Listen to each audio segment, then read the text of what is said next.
दादी माँ की कहानियाँ अक्सर लोक कथाओं, ज्ञान और कभी कभी थोड़ी सी डरावनीता का खजाना होती हैं। यहाँ एक कहानी है आम के पेड़ का रहस्य। आम के पेड़ों के बीच बसे एक छोटे से गांव में रानी नाम की एक युवा लड़की रहती थी। रानी अपनी दादी माँ की पूजा करती थी, जो अपने प्राचीन आम के पेड़ की छाया में रची गई मनोरम कहानियों के लिए जानी जाती थी। एक चांदनी रात में जब जुगनू पत्तों के बीच नृत्य कर रहे थे, दादी माँ ने किसी अन्य से अलग एक कहानी शुरू की। वर्षों पहले वह चिल्लाई, उसकी आवाज सूखी पत्तियों की तरह सरसराहट की तरह थी। इन्हीं पेड़ों में एक दुष्ट जादूगर रहता था। वह अमरता चाहता था और अफवाहें उड़ गईं कि वह हमारे प्यारे आम के पेड़ की जड़ों के भीतर छिपे अमृत की तलाश में था। रानी की आंखें फैल गईं। वह कांटेदार पुराना पेड़, जो आमतौर पर मीठे आमों और हंसी का स्रोत होता था, अचानक रहस्य में डूबा हुआ लग रहा था। दादी माँ ने आगे कहा, जादूगर के प्रकोप के डर से गांव वालों ने दूरी बनाए रखी, लेकिन एक बहादुर युवती अनारकली ने डरने से इनकार कर दिया। उसने पेड़ और उसके रहस्यों की रक्षा करने की कसम खाई। अनारकली, जिसे एक युवा महिला के रूप में चित्रित किया गया है, जिसकी आंखें जुगनू जैसी चमकीली हैं और पेड़ की जड़ों जितनी मजबूत चोटी है, ने रानी की कल्पना को मोहित कर लिया। दादी माँ की आवाज धीमी हो गई। एक दिन पूर्णिमा के चांद के नीचे जादूगर ने अनारकली का सामना किया। एक भयंकर युद्ध हुआ। चांदनी की रोशनी अनारकली के खंजर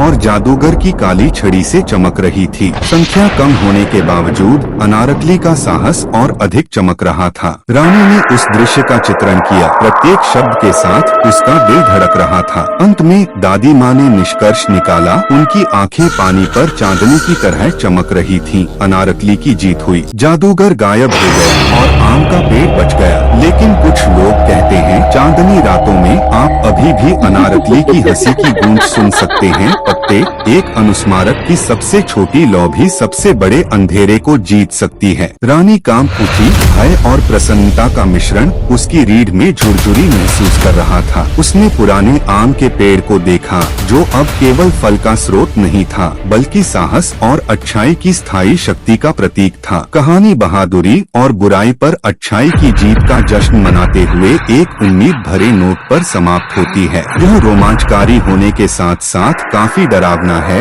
लेकिन बिना किसी ग्राफिक सामग्री या डरावने डर के। मुझे उम्मीद है कि यह कहानी आपकी कल्पना को जगमगा देगी और आपको एक गर्मजोशी भरी अनुभूति देगी, ठीक वैसे ही जैसे दादी माँ की कहानियों में होती है। याद रखें, सबसे अंधेरी रातों को भी साहस और हमारे द्वारा साझा की गई कहानियों से रोशन किया जा सकता है।